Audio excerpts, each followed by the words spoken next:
My name is Niels Pflaeging. I've been part of the think tank Empowerment, Culture and Future Learning. Throughout this online debate that we were having, I think I noticed that there were somehow two schools of thinking present within our discussion group. One of the schools, I would like to call it the people problem school, and the other school, I would like to call it the systems problem school.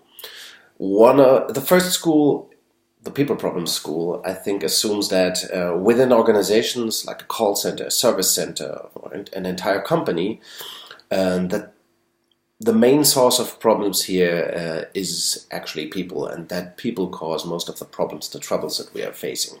The other school, the second school to which I belong, assumes that most of the problems that we are facing in organizations do not come from people.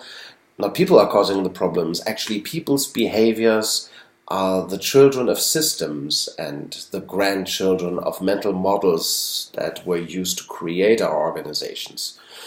This systems problem school, as I'm calling it here, was not invented by myself. Has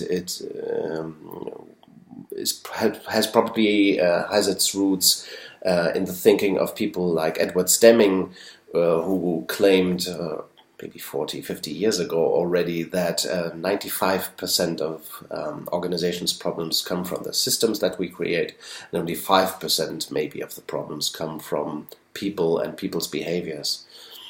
Which leads us to the question of how empowerment culture and future learning can work, and what is needed in an organization, in a company as a whole, in a service organization, in a call center, for example.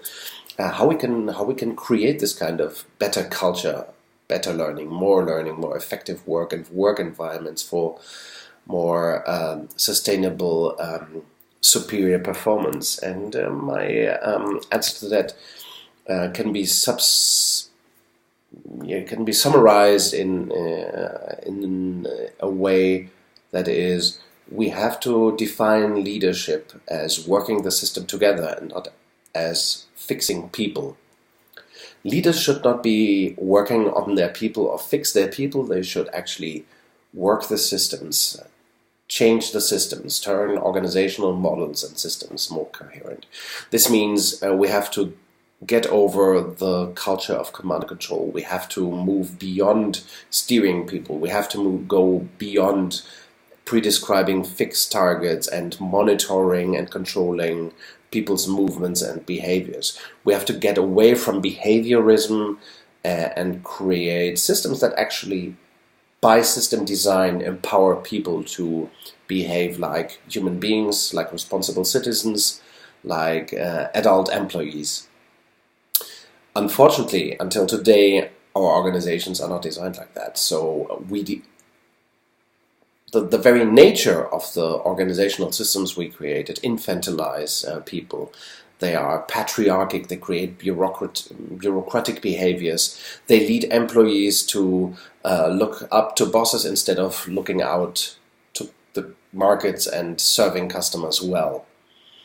So the real challenge, I believe, in service organizations and call centers and so on is to change the orientations away from command and control and towards market-oriented, outside-in thinking. This is not a challenge just for employees, it's a challenge for managers to make room for creating and designing better systems. My call here is: let's stop fixing people, start fixing organizational models.